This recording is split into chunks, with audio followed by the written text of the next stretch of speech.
Thank you very much. I really appreciate your testimony today, sir. And I understand that politics and business can be sometimes a messy business. And the point of ethics screen, ethics standards, the Conflict of Interest Act, is to try and ensure that the public interest is best served, as you well know, that public officials serve with integrity. You know, some comments were made about Mr. Wright. I've known him. I knew him a long time. He is one of the most ethical people we know. The firm he represented was much more narrowly focused than the firm that Mr. Carney came from, which is very broad, affects a variety of sectors across the country. So I think it's a very different standard for the Prime Minister who decides versus a very senior advisor who advises.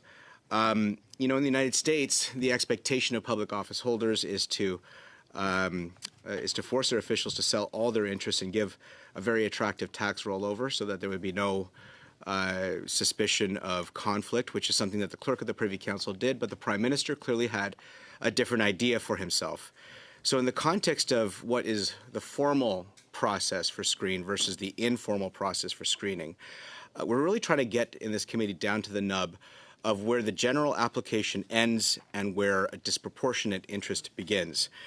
Now, listen, I say this with great affection to those who serve, but Mr. Sabia, Mr. Carney, Mr. Hodgson, and you, Mr. Blanchard, all know the same people. You come from the same investment world. You have many of the same friends. Who's screening who amongst each other here? Vous savez,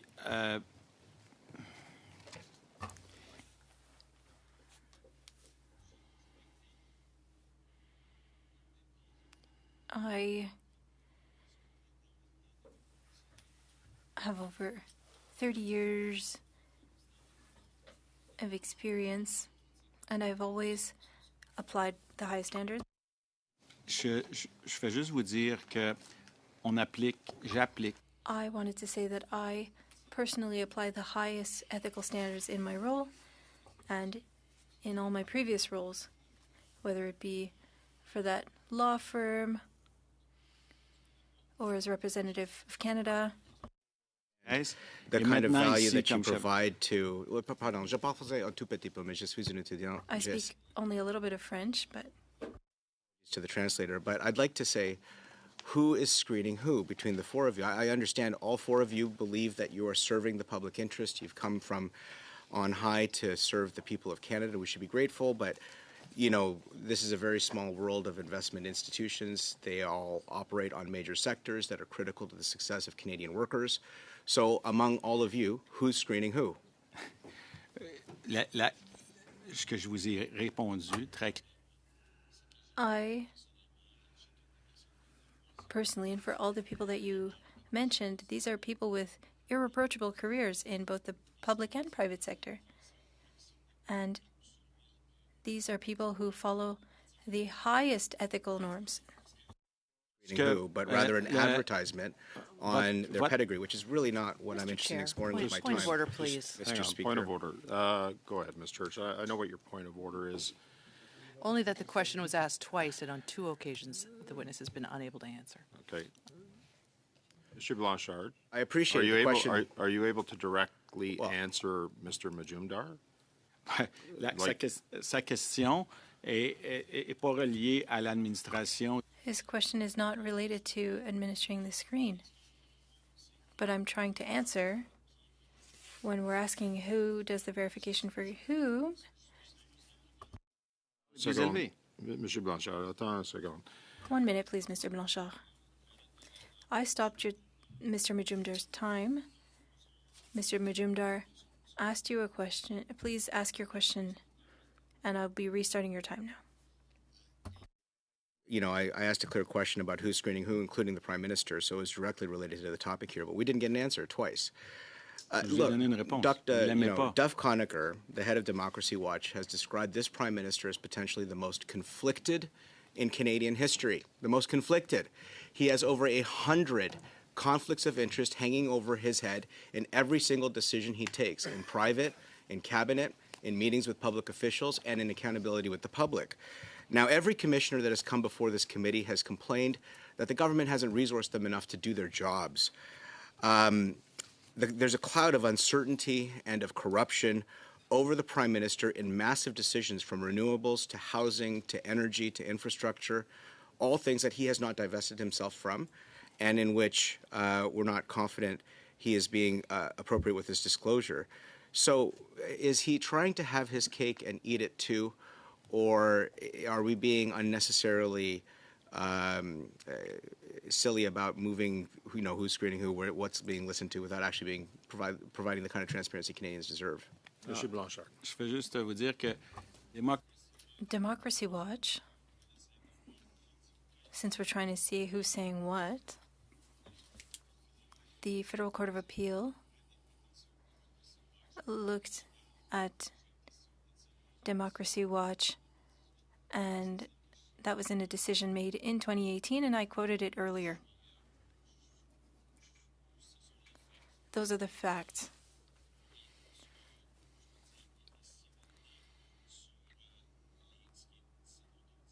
Now, regarding what we're talking about and Mr. Carney's situation on the measures that need to be applied, they meet the highest standards in the world for ethical rules. Were established by Prime Minister Harper and indeed Nigel Wright. A quick question. The Prime Minister declared on the floor of the House of Commons that he texts the American president. Who screens those texts? il y a vous savez, The Prime Minister imposes on himself the most stringent ethical rules, and in communicating with the President of the United States, Context of an $80 billion deal that was made with Westinghouse We'll have is to there any come- way to actually understand what the Prime Minister did? We will have to come back to that, Mr. Majumdar. I'm sorry, time is 6 up. minutes. Thank you, Chair. Mr. Sabia yesterday was saying that there's daily cooperation. You're saying frequent communication. I asked what the frequency was, but anyway. Your accountability, is that done because you're constantly asking the commissioner whether or not you're on the right path? Does the Office of the Commissioner participate in administering the screen? The commissioner contributes to our analyses. So yes, in a way he does. This has been bothering me. That's why I wanted to ask the question to Mr. Sabia and why I'm asking you the question today. When I asked this question to the commissioner, and because I'm looking to find how we can make the process even more rigorous, I think it needs to be. You talked about Mr. Wright. He was not Prime Minister. When the Prime Minister knows that there's a minister that could be in an appearance of a conflict of interest, it can be managed, but it's not the commissioner, the ethics commissioner, that's going to manage that. Who's going to manage the Prime Minister? Well, that's what we're talking about. So, when I was asking questions to the ethics commissioner, and I was asking about accountability and whether or not it should be his office that should be responsible for it, he stated, and I'm going to quote him, "I cannot be both judge and jury. If my office participates in the administration of this screen, I'm going to be the one making a decision in the case of a conflict of interest." And after hearing that it can be difficult to administer the screen, even though there's a process and a tool, even though the tool is not necessarily well understood by everyone, well, there could be some shortcomings. And in order to avoid that, you ask the commissioner whether or not you're on the right path, but then it's as if the commissioner was a part of your team full-time. I would say that the commissioner gives us advice as we're going forward on our work. But was this tool developed after speaking to the commissioner? He validated it. We did discuss it with him. And I understood that he was comfortable with the tool. And if it's well applied, it would meet certain criteria. So we'll perhaps be able to solve the matter when we speak about it with the ethics commissioner. Did you apply a screen with Mr. Carney's communications on the companies that are in his disclosure? Is Mr. Carney banned from communicating with people who are on that list? Mr. Carney is well aware of his obligations. Did you apply a screen? Mr. Sabia yesterday was saying we don't ask him to recuse himself. We tell him. Did you tell Mr. Carney not to speak with Brookfield? Mr. Carney knows which companies are on the list on Annex A, and there's no screen necessary. But how do you control that? Mr. Carney comes from the private sector. He's very talented, that's right. But he's got an address book, and people can call him. Mr. Carney imposes the highest standards to himself. Well, he's applying the filter himself, the screen to himself. What I'm trying to say is for meeting requests and for call requests, they are sent to us and we look at it considering his role, and we have a system and it's linked to the implementation of the ethics screen. And as I said, if it includes one of the companies in Annex A, well, there is no commitment made. And if there's any with third parties, well, they won't talk about topics that would have an impact on companies at Annex A. So you didn't ban Mr. Carney from speaking with Brookfield. The screen is implicit. Well, the legislation requires it. I'm surprised that Mr. Carney could respond to any call. And that's not the case, Mr. Thériault. The interpreter regrets they're speaking at the same time. Don't forget about our interpreters, please. When you speak over each other, it's very difficult. I was asking the question to Mr. Sabia yesterday regarding Mr. Carney's trip to the Arab Emirates. And on the same day, Brookfield made an announcement about $100 billion towards AI. And it seemed like a strange coincidence. And whether the clerks saw that as being a coincidence. Apologies, Mr. Thériault. You're at time. I apologize. That's unfortunate. Unfortunate for all of us. Mr. Hardy, you have 5 minutes. Earlier, you stated that you had rarely seen such a solid structure in place, and you have a background, and you were at the head of many organizations, Mr. Sabia as well. Mr. Sabia was the equivalent of a prime minister for many organizations. The Caisse de dépôt de placement du Québec, you were at the head of that. Is it a similar structure? Did you have direct employees of management that had to ensure that their managers were not overstepping or making any false steps? Those who are responsible for the screen generally are from the legal office, and they report to the board, and they apply the screen. Direct employees. In that case, yes. For Mr. Carney, you are directly in discussion with him every day. Yesterday, he mentioned that there's independence. But how can you be independent but also be directly employed at the same time? You talked about the private sector. Let's use that as an example.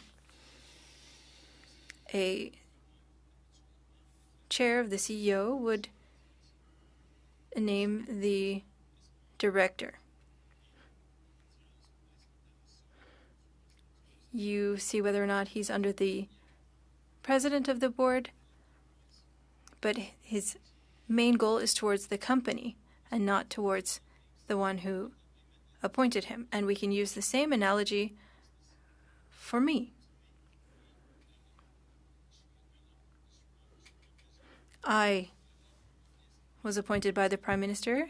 There's no board that appointed you. It was the Prime Minister. It was the same analogy that I was making earlier. There's no board. That's the point I'm making.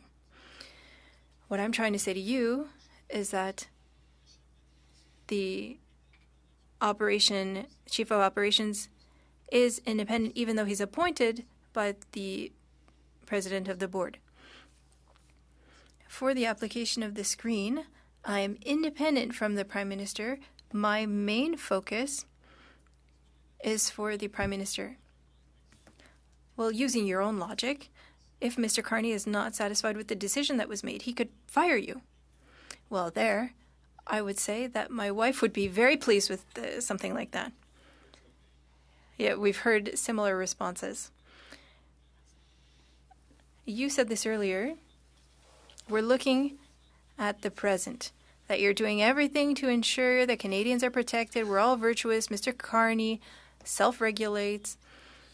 At the Ethics Committee, we want to focus on the future. We want to ensure that our legislation can support people like you, like Mr. Sabia, like Mr. Carney. We want to future-proof our government, and we want to ensure, and we want to attract people like Mr. Carney, but we also cannot attract the wrong type of people. Mr. Warnick was saying that politics is a short time for someone's career, and Mr.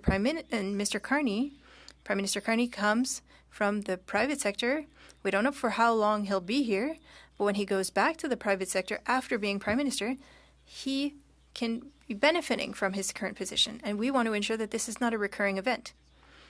Do you believe that with our current structure, we are attracting only the right people? Or is it possible that our legislation has so many holes that we attract the wrong type? I think that your comment towards Mr. Carney is unfair. He was a member of the Public Service of Canada. He was governor of the Bank of Canada. First governor of the Bank of England without being British, and spent a large part of his life in the public sector, more than in the private sector. So what I'm trying to tell you is that in the context of Mr. Carney, you have someone with experience in the public sector and in the private sector, and that private sector life was much shorter than the public sector. But what does that change in my question? I want to ensure that we attract the right people. I'm not making the analogy or a complete analysis of Mr. Carney.